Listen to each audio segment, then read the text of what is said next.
오늘 기도원에 대해서 함께 말씀을 나눈다고 그랬죠. 우리 지난 주간까지는 드보라 사사에 대해서, 바락에 대해서, 야엘이라는 엄청나게 대단한 여인에 대해서 저희가 함께 나누었습니다. 드보라 사사일 때의 평화가 오늘 읽지는 않았지만 40년이었다고 그래요. 굉장히 긴 시간입니다. 40년 동안 평화가 있었다, 그 말씀은 또다시 정말 지겹지도 않나? 이스라엘 백성은 또 여호와의 목전에서 악을 행하고 맙니다.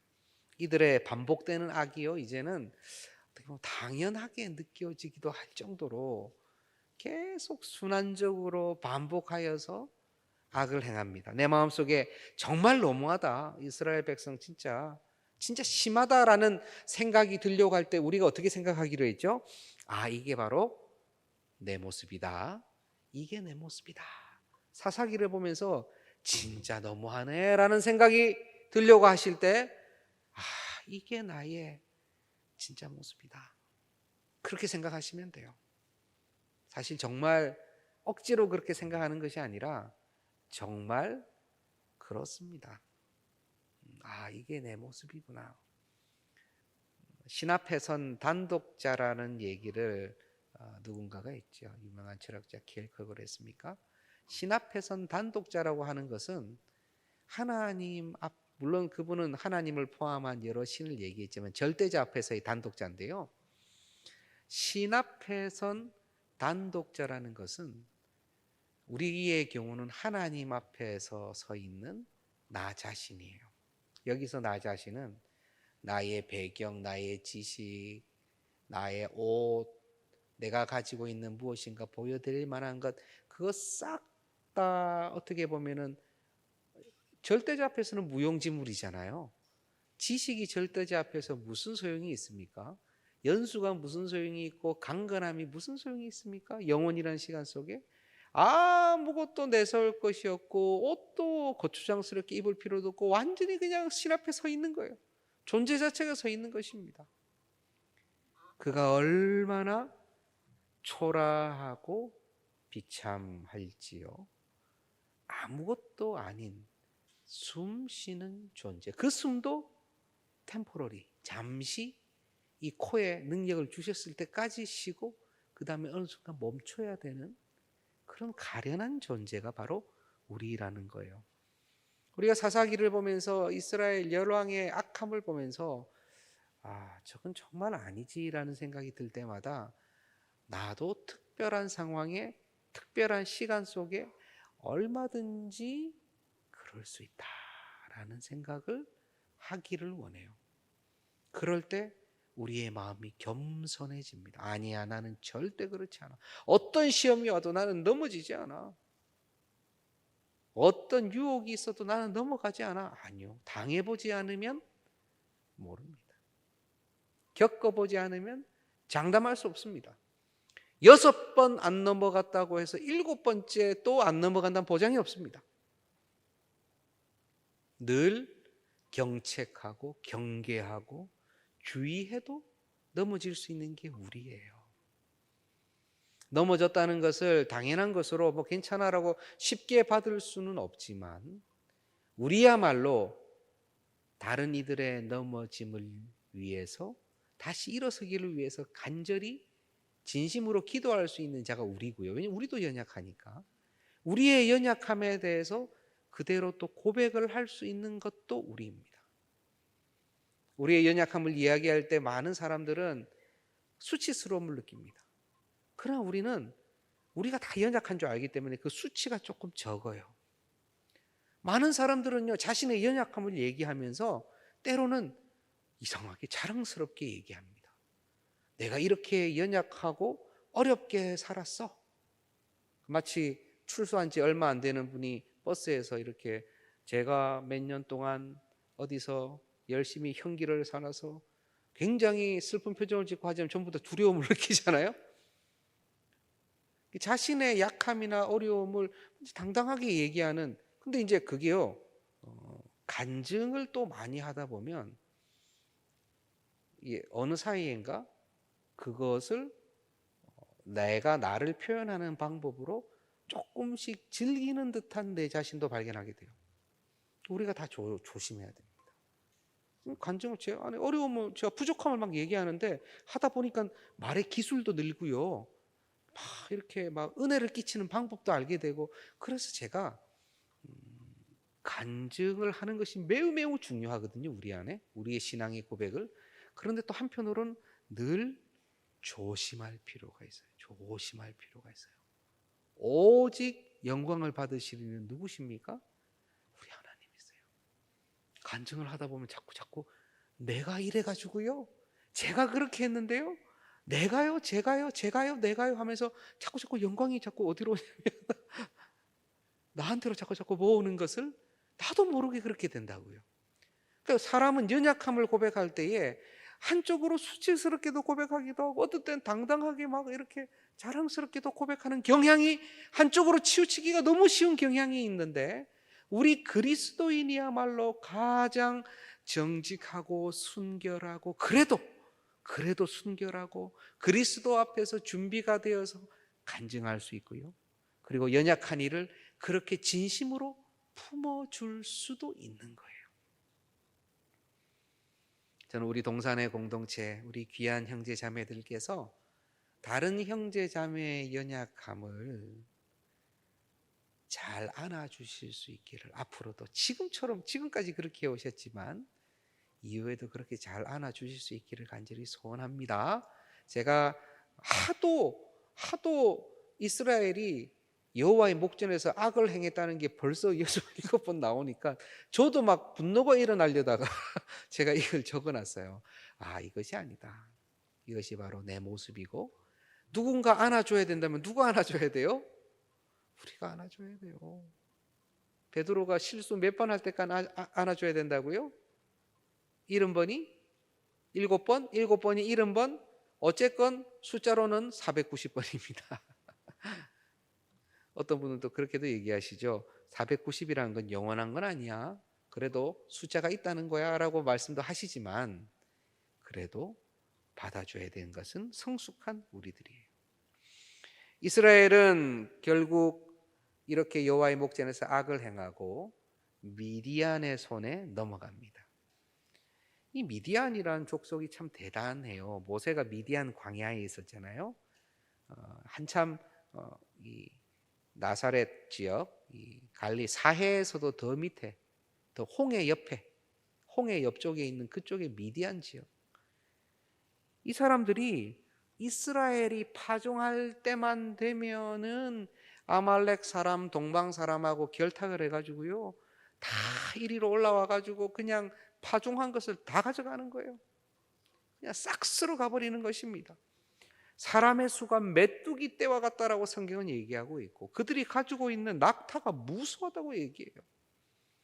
사람도 많고 낙타도 많은데 와가지고 이 약한 이스라엘이 파종해서 뭐 좀 먹으려고 그러면은 다 가져가 버려가지고 미디안 때문에 소도 양도 다 가져간 거예요. 성경이 그렇게 나와요. 이스라엘 사람들이 산에서 웅덩이와 굴과 산성을 만들어서요 거기서 살았다는 거예요. 얼마나 수탈해 갔으면 뭐라도 하나 챙겨가지고 어디로 올라가는 거예요? 산으로 올라가는 거예요. 굴 파가지고 거기 숨어가지고 이렇게 가족끼리 먹다가 또 들키면 다 뺏기고 죽고 잡혀가고. 제가 이 장면을 보면서 근래에 그 역사책에서 다시 한번 본 파트가 생각이 났어요. 그 아일랜드 감자 대기근이라고 들어보셨어요? 아일랜드 역사에 굉장히 아픈 기억입니다. 1845년 정도부터 이렇게 시작된 감자 대기근인데요. 이 사람들이 감자를 그렇게 좋아하고 잘 먹고 감자가 많이 나고 아일랜드에서 그렇게 한 거예요. 감자를 가지고 한 사람이 1인당 하루에 5개 이상씩 그렇게 먹었는가 봐요. 다른 게 없고 거의 감자만 있어가지고 감자를 열심히 먹고 감자 때문에 그나마 그 당시 유럽에서 그래도 좀 건강하게 스코틀랜드가 막 기근이 있을 때 아일랜드는 잘 버텼어요. 그랬는데 어느 날 감자 잎 마름병이라는 것이 1845년부터 싹 돌기 시작하는데 거의 감자가 씨가 말라버린 거예요. 근데 이렇게 된 이유가 기후가 고온 다습 10도씨 이상이 되고 매우 습하면은 이 감자잎 마른 병이 도진다고 합니다. 싹 퍼진다고 합니다. 당시 아일랜드가 매우 습하고 비가 엄청 많이 왔어요. 게다가 그 땅이 이번에 알았네요. 그 빙하가 내려오다가 그대로 거기서 주저앉은 데가 아일랜드래요.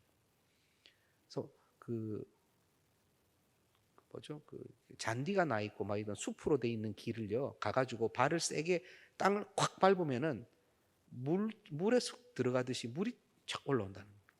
그걸 제가 영상으로 봤어요. 물이 탁 올라와요. 그러면 지하 수위가 엄청나게 높다는 것이죠. 그냥 땅하고 바로 붙어 있는 거예요. 지하 수위가 밟으면 바로 그냥 그 밑에는 바로 물이에요. 물. 감자가 다 썩어버렸어요. 그 당시 아일랜드의 전체 인구가 한 800만 명쯤 되었다고 합니다. 그런데 몇 명이 죽었냐? 200만 명이 죽었답니다. 4분의 1이 굶어서 죽었어요. 근데 이렇게까지 된 이유에 있어서는 사실은 그냥 아일랜드 때문이 아니라 영국이요.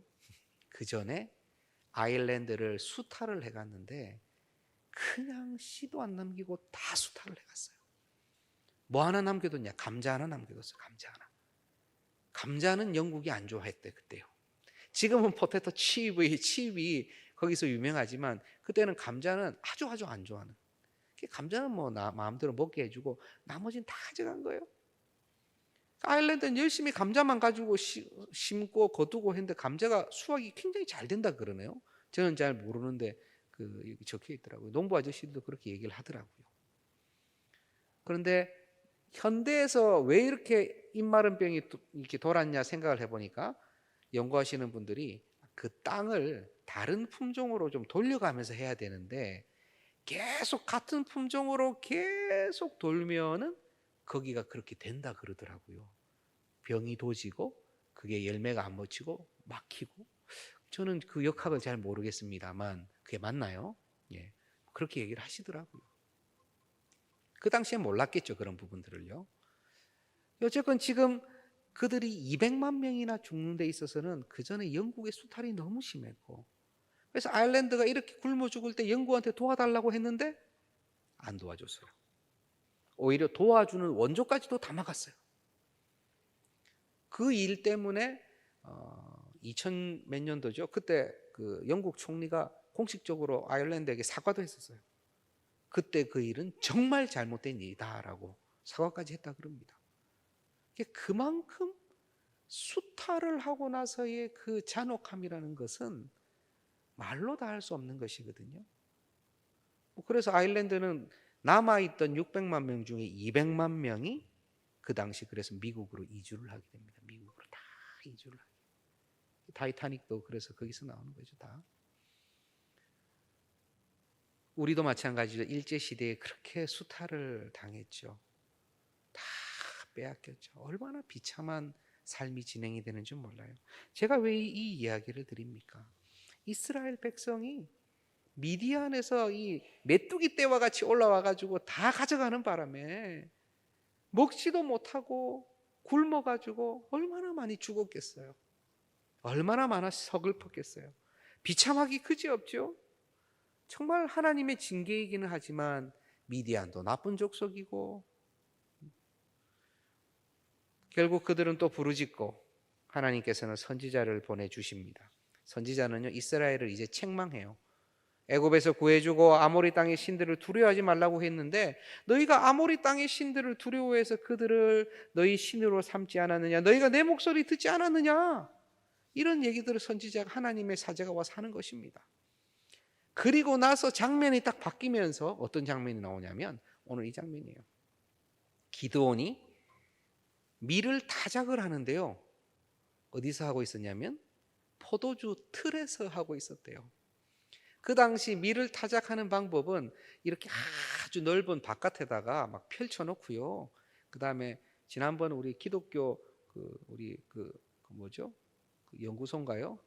박물관에 가신 분들은 보셨는지 모르겠어요. 이 타작을 할 때 이게 울퉁불퉁한 이런 것들을 막 지나가게 해가지고 나달이 벗겨지게 먼저 만든다고 합니다. 나달이 먼저 벗겨지고 나면은 그것을 이렇게 허이허이 띄워가지고 바람이 불면 이제 이 낯가리만 떨어지고 나머지는 바람에 날아가는 그런 형태를 해야 되는 것이 사실은 타작마당에서 하는 일인데, 포도주 틀은 뭐냐면 땅에다가 이 구덩이를 파가지고 거기다가 막 넣어가지고 여러 사람 밟는 거예요. 안쪽으로 쭉 밑으로 들어가 있어요, 구덩이가. 기도원은 지금 안 들켜야 되니까 그 좁은 포도주 틀 안에서 몰래 몰래 소규모로 타작을 하고 있었던 거예요. 근데 또 낯가리 또 이렇게 올려야 되거든요. 바람에 날려 보내야 되는데 잘 날아가지도 않는 걸 들었다 놨다 하면서 혹시 누가 보면 또 뺏기는데 완전 혼자서 경계를 서면서 안에서 막 그거 하고 있었던 것입니다. 모습이 어떻습니까? 아주 우람차고 아주 멋진 모습입니까? 아주 너무 마음이 아프죠. 참 비참한 모습이죠. 그래도 또 먹고는 살아야 되니까 있는 거 가지고 그냥 어떻게든 지금 타작을 해보려고 하면 언제 뺏길지도 몰라요.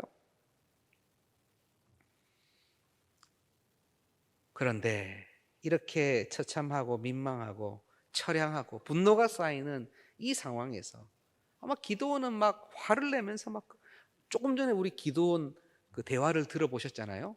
분노가 차 있죠. 화가 차 있잖아요, 하나님에게. 이때 여호와의 사자가 나타나는 것입니다. 그러면서 뭐라고 얘기합니까? 큰 용사여, 여호와께서 너와 함께 계시도다. 야, 일단 상황에는 안 맞아요. 아무리 봐도 큰 용사로 보기에는 너무나 좀 민망해요. 너무나 이렇게 약하게 생각하고 있어요. 오늘 우리 말씀의 제목이 오해가 풀릴 때입니다. 오해가 풀릴 때. 제가 왜 이 제목을 했냐면요, 아무리 봐도 지금 여호와의 사자는 기드온을 보면서 오해하고 있는 듯이 보이는 거예요. 기드온은 용사가 아니에요. 지금 타작마당 이 포도주 틀에서 지금 밥 벌어 먹고 살려고 지금 타작하고 있어요, 겨우겨우. 그런데 큰 용사요, 여호와께서 너와 함께 계시도다라고 선포를 하는 것입니다. 이 장면이 인터넷에서도 학생들한테서도 많이 돌았어요. 물론 성경 때문에 돌아온 것은 아닙니다.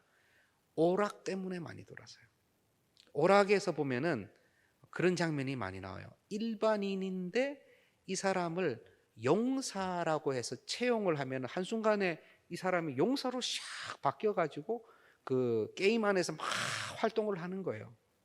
그러니까 이 중학생, 고등학생들이 어떤 생각을 하고 있냐면은, 야, 뭔가 이렇게 상황이 바뀌는, 자기가 영웅이 되는, 게임의 주인공이 되는 이런 생각을 그런 캐릭터를 통해서 하게 되거든요. 그러다 보니까 좀 뭐랄까 비꼬는 장면이라 그럴까요? 아니면 조금 이렇게 우습게 하는 장면이라 그럴까요? 한 학생이 학교에서 그냥 입을 여기까지 벌리고 자고 있는데 옆에 이제 자막이 하나 붙는 것입니다. 용사여 일어나라. 용사여 일어나라. 아무리 봐도 용사가 아니에요. 그리고 스스로를 용사로 생각한다면 너 착각이 너무 크다.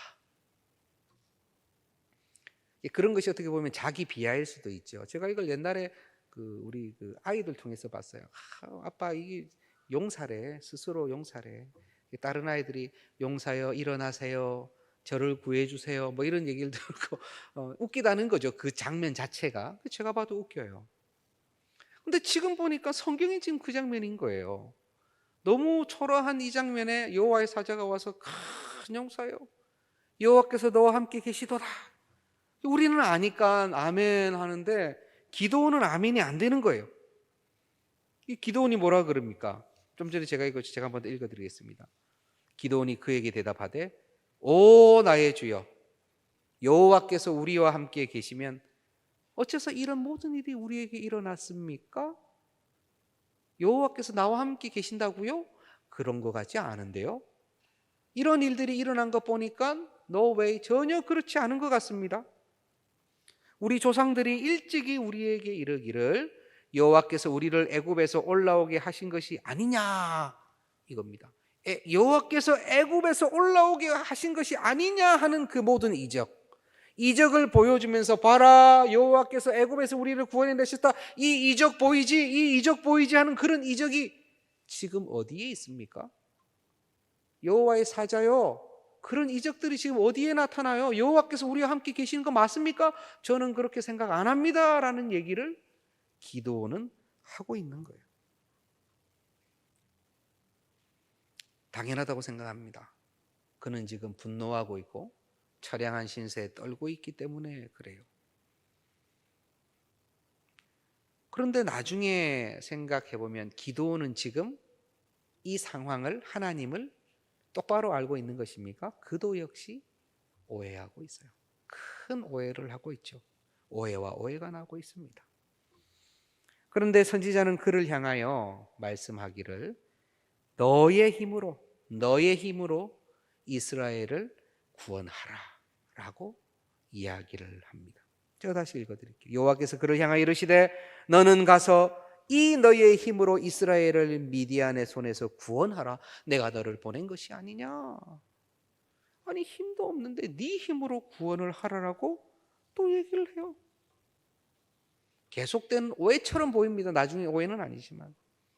기드온은 또 대답합니다. 기드온이 오 주여 내가 무엇으로 이스라엘을 구원하리까? 당신이 내 힘으로 하라고 했는데 우리 지파는 므낫세 지파요. 그 중에서도 제일 약하고 우리 아버지 집에서도 제일 약한 아버지 집에서도 가장 약한 게 납니다. 뭐 이건 오해가 아니라 진짜 맞는 것 같아요. 실제로 약하니까. 그렇지만 나중에 지나고 보면 이것도 결과적으로는 오해죠. 자신에 대해서 어떻게 하고 있어요? 오해하고 있어요. 사람이 자신에 대해서 오해를 잘합니다. 어떤 때는 자신이 너무 큰 사람이라고 생각을 해요. 스스로를 과대평가하는 오해를 보면 때로는요 자기를 너무 축소평가하는 경향도 있어요. 때로는 아니 너무 훌륭하고 잘할 것 같고 괜찮은데 하나님이 능을 주셨는데 저는 할 수가 없습니다.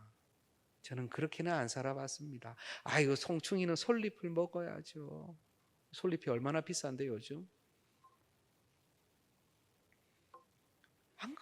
스스로 축소평가한 사람이 있나 하면은 어떤 사람은 제발 좀 손이 자꾸 위에서 밑으로 내려 제발 좀 자중하십시오. 아닙니다. 이런 일은 제가 해야 됩니다.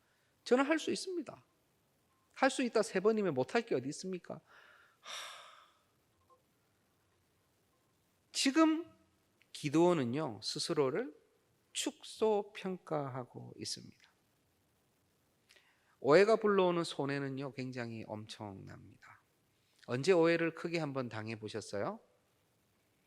저는 오해라고 하기에는 좀 그런데요, 그때 제가 말씀을 준비하면서 생각난 장면이 이전에 제가 고향에 있을 때요, 그때는 이제 20대 초반이죠.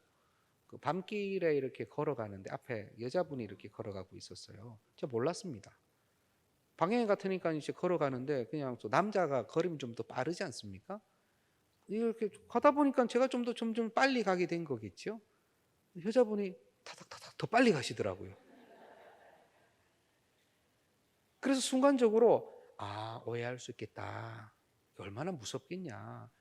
실제로 돌아보면 이렇게 아담한데 밤길에 잘 모르고 아마 아주 그냥 덩치가 크고 무서운 줄 알았는가 보다. 그래서 제가 그분의 마음을 덜어드리려고 더 빨리 걸었어요. 지나치려고. 지나치면 빨리 가서 지나가 버리면 나는 당신과 아무 상관이 없습니다가 증명이 되는 거잖아요. 그래서 그분의 마음을 빨리 이렇게 해드리려고 저도 빨리 가야 되니까 밤에. 그래서 빨리 걸어갔는데요. 자매가 뛰는 거예요. 뛰니까 야 이거 큰일 났다. 이거 크게 오해를 받았다 해서 저도 반쯤 뛰었죠. 그러다가 중간에 골목길에서 확 하고 안으로 들어가는 거예요. 그러니까 이거 내가 실수했다. 내가 오히려 천천히 갈 걸. 서서 그냥 이렇게 있다가 당시에 삐삐나 좀 보고 이렇게 그러다가 가면 저분이 안심했을 건데 이게 얼마나 놀랐으면 지금 골목길에서 나오지도 못하고 지금 남의 집 앞에서 초인종 누르고 있을지도 모를 일이에요. 그래서 제가 거기 이렇게 기다리다가 아이고 이러면 더 큰일 나겠다. 여기서 기다리면 이건 정말 얼른 갔죠. 그 생각이 나는 겁니다. 아, 오해를 받아도 그럴 수 있겠다. 지금도 그분에게는 저는 나쁜 사람입니다. 오해가 불러오는 손해는 엄청나요.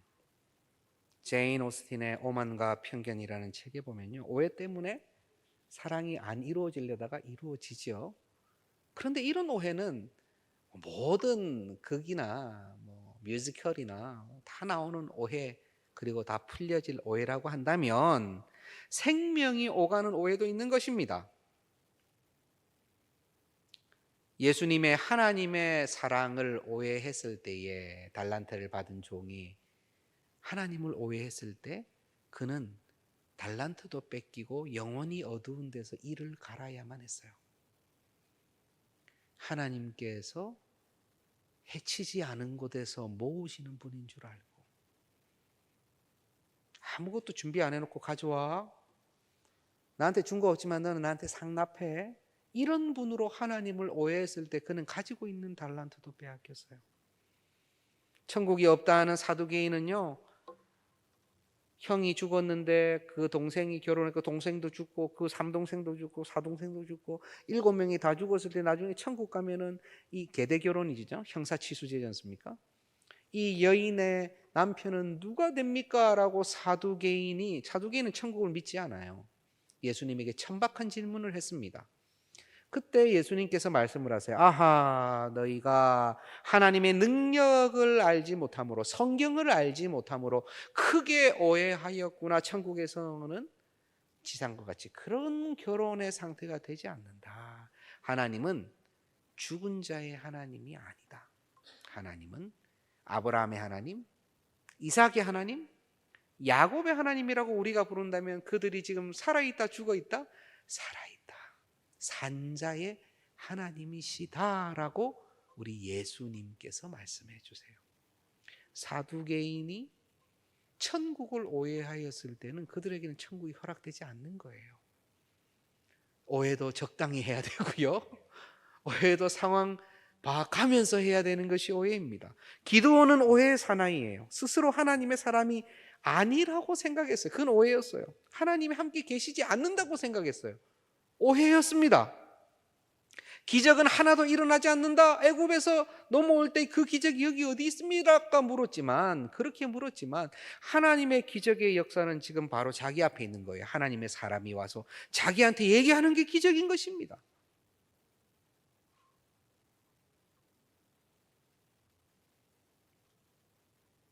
자신의 집이 작고 자신도 약하다고 오해하지만 그것도 오해죠.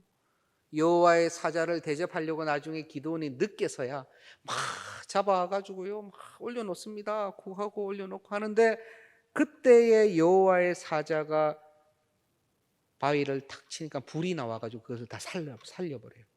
기드온의 헌신을 제사로 바꿔줍니다. 그 순간 기드온이 깨달았어요. 야, 진짜 여호와의 사자시네, 천사시네. 그리고 또 오해해요. 내가 여호와의 사자를 보았으니 내가 죽겠다. 이때까지 가서 싸우라고 했는데 가서 구원하라고 했는데 이제는 내가 여호와의 사자를 봤으니 또 죽겠다라고 또 오해해요. 오늘 읽지는 않았어요. 뒤에 나옵니다. 아주 그냥 오해도 이렇게 열심히 하는 기도원. 그런데요, 이렇게 오해로 뭉친 기드온에게 그 오해의 뭉치들이 풀려나갔을 때에 기드온은 오해의 사나이에서 예배자로 바뀌게 됩니다. 이제는 그가 바로 오브라, 자신의 출신지에다가 제단을 쌓고 거기를 여호와 살룸이라고 명하게 됩니다. 이 사사기 중에서 기드온이야말로 대사사가 한 6명 있다고 보거든요. 큰 사사들. 큰 사사라고 해서 뛰어나고 잘했다기보다 사사기에 분량이 많은 그걸 대사사라고 얘기를 합니다. 온니엘이나 에훗이나 드보라, 기드온, 입다도 대사사 중에 들어가요. 분량이 많아요. 삼손. 그 중에 한 명이 기드온이죠. 기드온의 300용사 모르는 분이 계십니까? 기드온의 별명이 여룻바알이었습니다. 바알 제산 다 회피하고 아세라 목상을 다 찍어버리고 그의 오해가 풀려나갔을 때 그가 예배자로 담대한 전사로 그 어떤 것도 두려워하지 않고, 다른 사람들은요 바알이 막 엎어지고 아세라가 무너지고 하니까요 겁이 나서 손도 못 댔어요. 근데 기드온은요 오해가 풀려나가고 해결이 되니까 가가지고 이게 뭐냐 하나님이 계신다고 다 무너뜨려 버리는 거 뒤도 보지 않습니다. 하나님이 그 많던 군사를요 줄이고 300명까지 줄여도 순종합니다. 물론 그때 계속해서 하나님께 양털 시험도 하고 하나님 증거를 보여주세요, 증명을 보여주세요. 우리가 다 그렇게 증거와 증명을 하면 안 되지만 구약 백성으로서 우리가 지금 받는 것은요 저는 그것을 기도한 것으로 봤습니다. 그가 계속 하나님께 응답을 받기 위해 노력한 것이라고 우리는 받기로 원해요. 저는 오늘 이 저녁 이 시간 우리는 무엇을 오해하고 있는지, 어떤 오해를 하고 있는지 묻고 싶습니다. 우리의 인생에 대해서, 나의 삶에 대해서, 하나님께서 내게 맡겨주신 사명에 대해서 우리는 어떤 생각을 하고 계십니까? 여호와 하나님께서 나를 위하여 준비하신 계획과 나에게 생각하고 나를 향하여 생각하고 계신 그 모든 것들과 나의 생각이 어느 정도 부합이 될까요? 우리의 주님의 생각보다 내가 나를 더 과대평가하고 있습니까? 그렇게 오해하고 있을까요? 아니면 너무 축소평가하고 있을까요? 대부분의 그리스도인이 자기 자신을 축소평가하고 있습니다. 하나님께서는 그의 백성에게, 그의 믿는 자에게요 열린 문을 두셨어요. 열고 들어가라고 하세요. 어디 가서 거기서 딱 있어가 아니고요 네가 선택할 수 있어라고 말씀하세요. 그리고 나중에 10년 20년이 지나면 그래 잘했다, 내가 너를 인도했다라고 말씀하세요. 잘 기억하셔야 돼요. 믿음으로 선택하라고 말씀하세요. 지금. 그리고 5년 뒤에 10년 뒤에 잘했다, 내가 너를 인도하였다라고 말씀하신다니까요. 우리는 지금 어떻게 해야 됩니까? 믿음으로 선택하시면 돼요. 그것이 내가 어떤 직업을 가져야 되나? 내가 지금 어떤 사업을 시작해야 되나? 내가 하고 있는 사업의 방향성은 어디로 가야 되나? 우리 가정을 위한 기도의 방향성은 어디로 가야 되나? 내 자녀를 위한 기도의 방향성을 어떻게 가져가야 되나? 아니 나 지금 당장 결혼해야 되는데 내 배우자 이 사람하고 결혼하면 뭔가 좋은 것 같은데 뭔가는 너무 불안하고 어떻게 해야 되나? 모든 것이요 A, B로 떨어지지도 않고 어떤 건 A, B, C도 안에 A, B, C, D 4개 중에서 골라야 되고 어떤 거는요 고를 것도 없이 막막한 것도 있어요. 어떻게 해야 됩니까? 믿음으로 선택해서 나가면 주님께서 쓰십니다. 이거는요 놀라운 비밀이에요. 우리 하나님께서는 지금 우리에게 여호와의 큰 용사여 하나님이 너와 함께 계시도다라고 분명히 말씀하세요. 함께 계시잖아요. 사실이거든요. 그런데 우리는 우리를 축소해요. 제발 하나님께서는 그냥 뭐라도 해봐, 괜찮아. 우리 이런 얘기 누구한테 제일 많이 해요? 우리 자녀들한테 뭐라도 해봐, 괜찮아, 열심히만 해봐. 하나님 은혜 주시지 뒤에서 나도 최선을 다해 도울 거야 라고 결단하시면서 뭐라도 해봐라고 하시잖아요. 하나님께서 우리에게 그러한 마음이신 거예요. 뭐라도 해봐, 괜찮아, 열린 문을 열어놨어. 그리스도의 심장으로 한다면은 괜찮다는 거예요. 제가 한 가지 더 말씀드릴까요? 너의 힘으로 하라, 너의 힘으로 하라라고 지금 기도원한테 얘기하였지만 나중에 보면요 하나님께서 다 하십니다. 기도원의 힘으로 한 게 없어요. 한 건 나중에 실수한 거, 나중에 만들지 말라는 금상, 자기를 위한 금 갑옷을 만든 거 실수한 거죠. 300 용사 가지고 이기게 하신 것도 여호와 하나님이세요. 다 쫓아가 가지고 다 승리케 하신 것도 다 여호와 하나님이세요. 그런데 하나님 말씀 뭐라고 그랬어요? 너의 힘으로 하라 그래. 너의 힘으로. 그런데 우리 힘으로 하려 그러면 하나님께서 뒤에서 견인해 끝까지 붙잡아 주신다는 것입니다. 오해를 푸시기를 바랍니다. 저는 오늘 주께서 사랑하시는 모든 주님의 백성들이 나를 향한, 나의 인생을 향한, 나의 환경을 향한 오해가 풀려나가기를 간절히 소원합니다. 마태복음 6장 19절 말씀 한번 보여주시기 바랍니다. 내가 천국 열쇠를 내게 주리니 네가 땅에서 무엇이든지 매면 하늘에서도 매일 것이요 네가 땅에서 무엇이든지 풀면 하늘에서도 풀리리라 하시고, 아멘. 베드로에게 하신 말씀이거든요. 베드로에게 천국 열쇠를 주면서 네가 땅에서 매면 매이고 풀면 풀린다고 말씀하셨어요. 그래서 가톨릭은요, 베드로에게 천국의 문을 열 수 있는, 어떤 사람을 천국으로 들어 놓았다가 또는 막을 수 있는 권한이 있다라고 생각을 했어요. 그러다 보니까 거기에서 뭐가 나오면 사제주의가 나오고 거기에서 신부 개념이 나오는 것입니다. 그러니까 이 죄를 사한다라는 면죄에 대한 고백을 신부가 할 수 있게 되는 거예요. 이게 다 신학적으로 연결이 되어 있는 것입니다. 그런데 우리는요, 아무리 봐도, 성경을 아무리 보아도 베드로한테만 주실 말씀이 아니라는 것이 너무 명백해져요. 왜냐하면 이런 말씀들 후에 베드로가 얼마나 큰 실수하는지 아시죠? 그때 베드로한테 뭐라고 그러시는지 아십니까? 사단아라고 해요. 사단아, 내 뒤로 숨으라 그래요. 예수님 왜 십자가에 달리십니까? 절대 그럴 수 없습니다. 그랬을 때 사단아, 내 뒤에 숨으라 그랬어요. 동일한 베드로가 믿음의 고백을 하기도 하고 그리고 실수의 고백을 하기도 합니다. 예수님께서 지금 천국 열쇠를 내게 준다고 했을 때 베드로 개인한테 주는 것입니까? 믿음의 고백을 하는 자에게 주시는 거예요. 이것은 너무나 명백한 것입니다. 그러니 지금 땅에서 매면 하늘에서도 매인다라는 얘기는요, 내가 천국문을 닫았다 열었다 하는 그런 것이 아니라 나를 통해서 우리 주님께서 역사하신다는 것을 의미하는 것입니다. 나를 통해서 누군가가 천국에 가는 것에 내가 쓰임을 받기도 하고요, 내가 가지 않으면 그가 천국 가는 게 막힌다는 거예요. 물론 하나님께서 원하시면 나 한 번 보내고 다른 분 통해서 가시죠. 땅에서 풀면 하늘에서도 풀릴 정도의 이러한 권한과 권세를 우리에게 주신다는 거예요. 우리가 그냥 작은 용사입니까? 우리는 진짜 큰 용사입니다. 우리가 그걸 아셔야 돼요. 땅에서 풀 권세가 있어요. 땅에서 매일 권세가 있어요. 로마서 15장 18절 19절을 우리 한번 같이 읽어봅시다.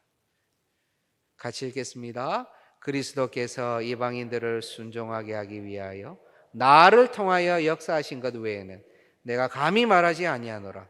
그 일은 말과 행위로 표적과 기사의 능력으로 성령의 능력으로 이루어졌으며 그리하여 내가 예루살렘으로부터 두루 행하여 일루리곤까지 그리스도의 복음을 편만하게 전하였노라. 아멘. 아멘. 그리스도께서 이방인들을 순종하게 하기 위하여 나를 통하여 역사하신 것 외에는, 그리스도가 나를 통하여 역사하신 것 외에는 내가 감히 말하지 아니하겠노라. 그에게 중요한 것은 무엇입니까? 나를 통하여 역사하신 그리스도의 능력이에요. 그리스도의 능력이 표적과 기사의 능력으로, 성령의 능력으로 이루어졌고 그것으로 말미암아 그리스도의 복음이 편만히 전해지고 필요한 자들이, 주께서 원하시는 자들이 주의 복음 앞에 나오게 된 거예요. 그것이 나를 통하여 그리스도께서 원하시는 역사가 이루어진 것입니다. 내가 힘이 없어도 됩니다.